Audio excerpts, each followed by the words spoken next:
आप Vinod sir from SM public school Uttaripur Shambhuganj Jaunpur. तो इधर बच्चों थोड़ा सा ब्रेक लिया गया था, अब फिर से आपके वीडियो शुरू हो रहे हैं। एक दो दिन में सारे विषयों के वीडियोज़ आपको मिलने लगेंगे। तो आज हम शुरू करते हैं प्रकाश के अपवर्तन के अंतर्गत भौतिक विज्ञान में क्रांतिक कोण। कुछ बुक्स में दिया है, कुछ बुक्स में नहीं दिया है, लेकिन इसको जानिए, कंपटीशन में आपकी मदद करेगा। क्रांतिक कोण है क्या? इसके लिए आप देखिए, अपवर्तन में आपको बताया गया था कि जब प्रकाश की किरण सघन माध्यम से विरल माध्यम में प्रवेश करती है, डेंसर मीडियम से रेयर मीडियम में, सघन से विरल माध्यम में, जब प्रकाश की किरण सघन माध्यम से विरल माध्यम में तिरछे प्रवेश करती है तो उसका कुछ भाग, बहुत अल्प भाग परावर्तित होता है, अधिकांश भाग उसका अपवर्तित हो जाता है और यह अभिलंब से दूर हटती है। यह है आपतित किरण और यह है अभिलंब और यह अपवर्तित किरण। तो आपतित किरण जब सघन माध्यम से विरल माध्यम में प्रवेश करती है तो अपवर्तित किरण जो है विलंब से दूर हट जाती है, ऐसा आपको बताया गया। ये कोई नई बात हम नहीं बता रहे, ऐसा बताया गया। अब अगर हम आपतन कोण को, ये आपतन कोण है और ये है अपवर्तन कोण, अब अगर हम आपतन कोण को धीरे धीरे बढ़ाते जाएं तो जाहिर सी बात है अपवर्तन कोण भी बढ़ता जाएगा।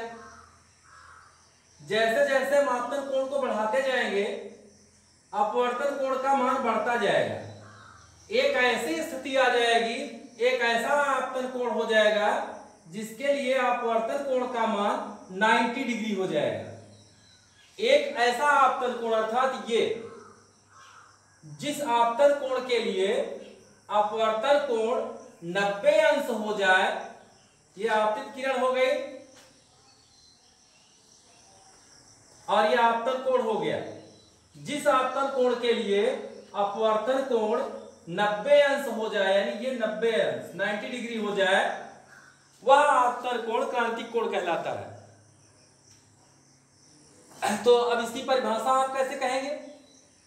सघन माध्यम का वह आपतन कोण जिसके लिए विरल माध्यम में अपवर्तन कोण 90 अंश हो क्रांतिक कोण कहलाता है। इसे हम प्रायः C से डिनोट करते हैं, क्रांतिक कोण C।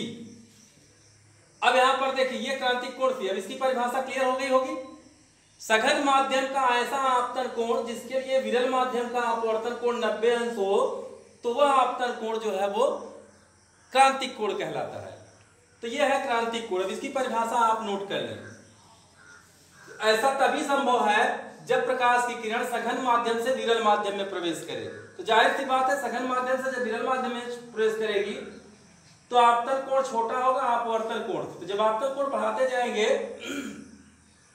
तो अपवर्तन कोण बढ़ता जाएगा। तो अपवर्तन कोण तो 90 अंश हो जाएगा, लेकिन ये 90 अंश से छोटा रहेगा। अर्थात ये क्रांतिक कोण जो है बनने के लिए सघन माध्यम से विरल माध्यम में किरणों को जाना चाहिए। तो इसकी परिभाषा आप नोट कर लें। सघन माध्यम का कोण जिसके लिए विरल माध्यम में अपवर्तन कोण 90 अंश हो क्रांतिक कोण कहलाता है। तो बेटा ये क्रांतिक कोण की परिभाषा, इसको आप नोट करें। आपतन कोण जिसके लिए विरल माध्यम में अपवर्तन कोण 90 अंश हो क्रांतिक कोण कहलाता है, यानी क्रांतिक कोण को C से डिनोट करते हैं। यह तभी क्रांतिक कोण कहलाएगा जब ये अपवर्तन कोण 90 अंश होगा। अब इसके साथ एक और परिभाषा जुड़ी है,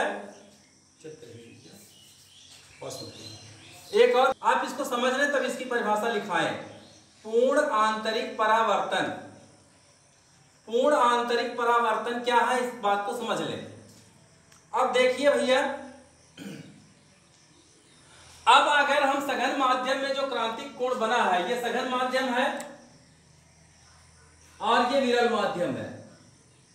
अब जो सघन माध्यम में क्रांतिक कोण C बना है, अब अगर हम फिर बढ़ाएं इस कोण के मान को, अगर हम इस कोण के मान को फिर बढ़ाते हैं तब यहां अपवर्तन कोण 90 अंश से अधिक हो जाएगा। 90 अंश से अधिक होने का मतलब कि प्रकाश किरणों का संपूर्ण रूप से, पूर्ण रूपेण इसी माध्यम सघन माध्यम में ही वापस लौट आएंगे, परावर्तन हो जाएगा। पूर्ण रूपेण सघन माध्यम में परावर्तन हो जाएगा। अब प्रकाश की किरण का कोई भी भाग विरल माध्यम में नहीं जाएगा। यही घटना कहलाती है पूर्ण आंतरिक परावर्तन। जैसे अब हम क्रांतिक कोण से बड़ा अगर ले, क्रांतिक कोण से बड़ा लेते हैं आपतन कोण को, तब ये इसका मान 90 अंश से अधिक होना है। जब 90 अंश से अधिक होना है तो ये किरणें इसी माध्यम में यानी पुनः सघन माध्यम में ही संपूर्ण किरणें परावर्तित हो जाती हैं। अब यहाँ परावर्तित हो जाती हैं, इसीलिए इसको पूर्ण आंतरिक परावर्तन कहते हैं। अब प्रकाश का कोई भी अंश जो है वो विरल माध्यम में नहीं जाता, तो यह घटना कहलाती है पूर्ण आंतरिक परावर्तन। अब यहाँ देखिए पूर्ण आंतरिक परावर्तन के दो कंडीशन है। पहली ये है कि प्रकाश की किरण सघन माध्यम से विरल माध्यम में प्रवेश करे। दूसरी कंडीशन है पूर्ण आंतरिक परावर्तन के लिए, दूसरी कंडीशन है कि आपतन कोण का मान जो है वो क्रांतिक कोण से अधिक होना चाहिए। अगर यही दो कंडीशन है तो ये पूर्ण आंतरिक परावर्तन होगा। अब आप पूर्ण आंतरिक परावर्तन की परिभाषा लिख लें। पूर्ण आंतरिक परावर्तन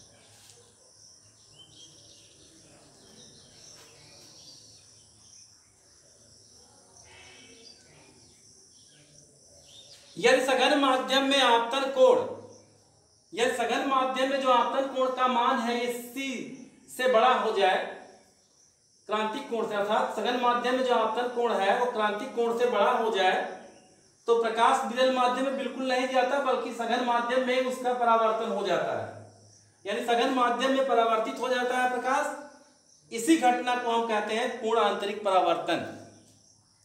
पूर्ण आंतरिक परावर्तन से संबंधित कुछ घटनाएं हैं जिसको आप विद्यालय में आएंगे तो इसको डिटेल में समझाएंगे भी, इसका नोट्स भी बनवाएंगे।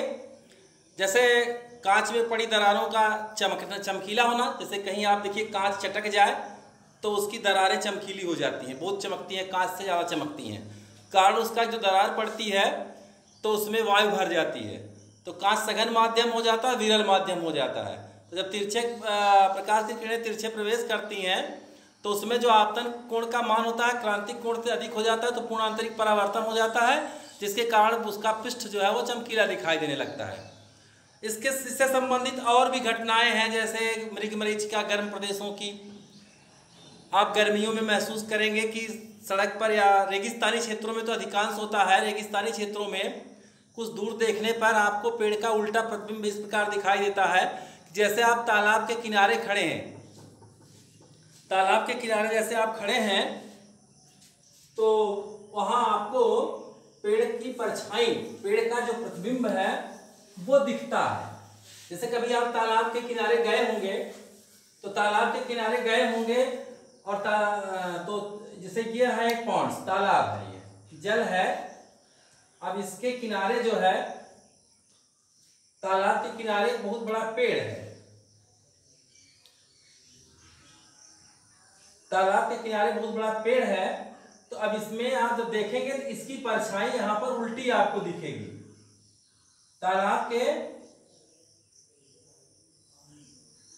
तालाब में आपको इस पेड़ की उल्टी परछाई दिखेगी। तो इसी तरह से रेगिस्तानी प्रदेशों में कुछ दूर देखने पर पेड़ का उल्टा प्रतिबिंब दिखाई देता है, या वस्तु के उल्टे प्रतिबिंब दिखाई देते हैं, तो वहां पर जल होने का भ्रम हो जाता है। जब आप वहां पहुंचेंगे तो फिर वहां कुछ नहीं दिखेगा। इसे कहते हैं गर्म प्रदेशों की मरीचिका। इसका कारण आप जब क्लास में आएंगे तो डिटेल में आपको हम विस्तृत रूप से इसको समझाएंगे भी, इसका नोट्स भी बनाएंगे। ठंडे प्रदेशों की मरीचिका, इन सब चीजों को हम आपको क्लास में देंगे। अब कितना हम ब्लैक बोर्ड पे लिखेंगे, तो इसको गर्म प्रदेशों की मरीचिका, ठंडे प्रदेशों की मरीचिका, अब ये क्लास में मिलने पर हम आपको फिर समझाएंगे इसको, जब रिवीजन करने लगेंगे तो। अब इसके बाद है लेंस। लेंस पे चर्चा अब हम कल करेंगे, कल के वीडियोस में आपको लेंस के बारे में हम भेजेंगे। आज हम शुरू कर दिए हैं और कल मैथमेटिक्स का भी क्लास आपको मिलेगा, और सभी लोग अब बिल्कुल नोट्स वगैरह कंप्लीट कर लेंगे। जो ही स्कूल खुलेगा पहले हम एक हफ्ते आपका नोट्स चेक करेंगे, और जितना पढ़ाया गया वो सारा कुछ पूछा जाएगा, आपसे टेस्ट लिया जाएगा, उसके बाद फिर क्लासेस शुरू होंगे। और सभी लोग जो है एडमिशन जल्दी से जल्दी करा लें, जिससे आपका वो बोर्ड में रजिस्ट्रेशन हो जाए और स्कॉलरशिप के लिए भी आप भर सकें। ओके।